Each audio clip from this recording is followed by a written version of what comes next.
அண்ணன் சீமான் அவர்கள் விஜய் அவர்கள் வருகையை பற்றி பேசுகிறாரு.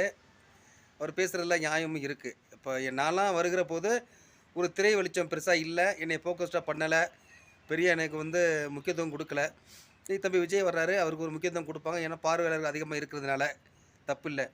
அது மட்டுமே போதாதுல்ல, கோட்பாடு என்னங்கிறது முக்கியம்ல, தத்துவம் என்னங்கிறது முக்கியம்ல, அதோடு அவர் வரணும், மாற்றாக வரணுங்கிறாரு. ஏற்கனவே பெரியாரையும் அண்ணா வச்சு தான் 2 கட்சி போயிட்டுருக்கு.